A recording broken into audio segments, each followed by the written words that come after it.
a Somerset lad, how important was it to you? What did you feel like when you made your debut for Somerset? Well, it's such a long time ago, but I got a duck actually, and I was caught behind off Andy Roberts at Weston-super-Mare. So I felt really disappointed. But it is quite special and there's a lot of players in this boat now to play for the county where you're from, where you sort of grew up, playing in the junior teams and all that. So it was a bit of a dream come true, I guess. And what's your fondest memory of playing for Somerset?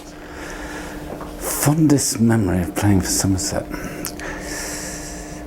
Well, the obvious thing to say would be winning something, because we all felt that desperate pressure. We knew we had a good team, and therefore we ought to win something, but we felt the pressure of never having done so. Talk to Brian. But the sharpest memory, actually, for me, has always been the year in which we just failed to win anything, 1978. We thought we were going to break the duck, and I just remember the scenes down here, where I'm standing more or less, on top of the old pavilion, when we didn't win the second sort of final we had that weekend against Essex. And then the dressing room afterwards, I was 12th man actually in that game, absolute silence, and then being badgered to go up and into the little viewing box we had by the old pavilion, because we couldn't see anything out of our dressing rooms. We were at the back, and unbeknown to us, there were about 6,000 people there still half an hour, three-quarters of an hour after the game had finished. And we were told to go there. We didn't want to go anywhere, but they were chanting and cheering, and and they should have been. We thought they should have been so upset with us for mucking it up.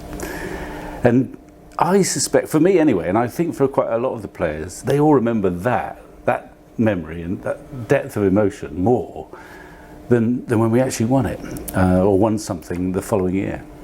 Was the success that happened after '79 almost built on that disappointment of those?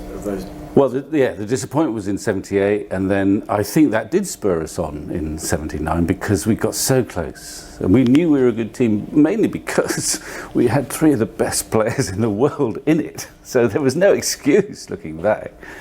But that would have spurred us on. And going back to that '78 thing, I mean, we had Viv, who was just approaching his best, and I just remember after that defeat, absolute silence, and it was sort of broken by Viv smashing his beloved jumbo Stuart Surridge to smithereens back in the one of the rooms at the back. So that was a great spur, losing like that and feeling that bond, if you like, with the fans.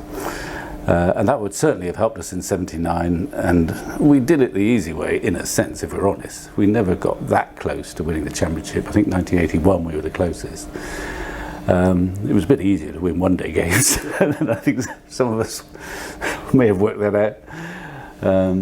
But yeah, and we became better at playing in finals too. We became a bit more relaxed about it. Obviously, you mentioned the big names there. People always talk about the big three. Who were the unsung heroes of that era? Well, the other eight, really. but I mean, there was no longer with us Peter Denning, who was an absolute stalwart, opening the batting at the start of that era with Rosie. They never used to call. They just looked at one another, and were a terrific contrasting pair of opening batsmen. The little blondes, or one little blonde and one biggish blonde from Weston. Colin Dredge from Frome bowling his nip backers with an action that you may not have found in the MCC coaching manual, but he'd bowl into the wind up the hill all day. Keith Jennings from Milverton bowling in, especially in one-day cricket in those days, bowling little in swingers, wicketkeeper standing up. So it was a lovely mix, very similar actually to what we've got now, of locals from all parts of the Somerset and maybe Devon, and three or four absolutely brilliant cricketers from elsewhere. And what was the best thing about playing for Somerset? What's the best? Well, where else do you want to play? I mean, looking back, we think it was so lucky to have played. Viv was probably the best. Well, I think we all say he was the best batsman of that era. And I don't think many people, wherever they're from, argue with that. So to play with him was fantastic. To play with Ian was always very interesting and potentially fantastic. And Joel was just the most magnificent bowling machine. So there's all that. Plus the fact that we had this, and it still exists, of course, this special bond with the crowd here. I mean, we had not the same swish facilities that you've got now, but it used to be jam-packed for all those one-day games, as it is now.